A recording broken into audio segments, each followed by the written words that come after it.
திமுக செயற்குழு கூட்டத்தில் இளைஞரணி செயலாளரும் துணை முதலமைச்சருமான உதயநிதி ஸ்டாலின் உரையாற்றினார். அதில் முதலமைச்சர் தலைமையில் எந்த தேர்தலிலும் தோற்கவில்லை என்றும் திமுகவுக்கு மகளிர் ஆதரவு அபரிவிதமாக இருக்கிறது என்றும் தெரிவித்திருந்தார்.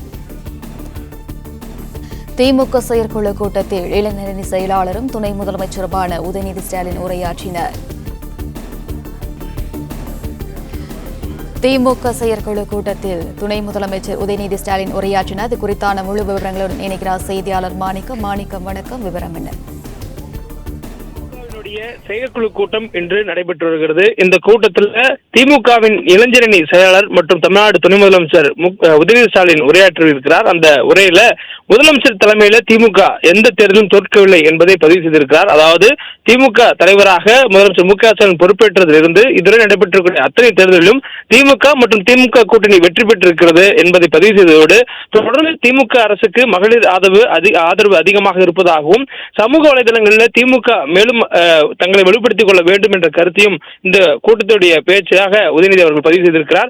மேலும் 2024 தேர்தலில் 221 தொகுதிகளில் முதலிடம் பெற்றிருப்பதாக குறிப்பிட்டிருக்கிறார். அதாவது நடந்து முடிந்திருக்கக்கூடிய நாடாளுமன்ற தேர்தலில் ஒவ்வொரு நாடாளுமன்ற தொகுதிக்கும் 6 சட்டமன்ற தொகுதிகள் உட்பட்டது.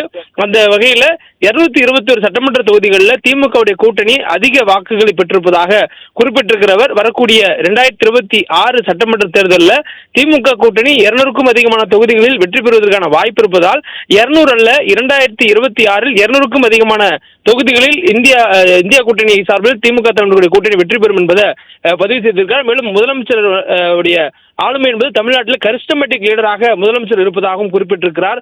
மேலும் திமுகவுடைய கூட்டணி நாளுக்கு நாள் வருவதனால் 2026 தேர்தலுக்கான வெற்றியும் உறுதியாகி இருப்பதால் ஒவ்வொரு அணியும் வெற்றிக்கு பாடுபட வேண்டும் என்ற ஒரு கருத்தை துணை முதலமைச்சர் அவர்கள் திமுகவுடைய இந்த செயற்குழு கூட்டத்தில் பதிவு செய்து உரையாற்றியிருக்கிறார்.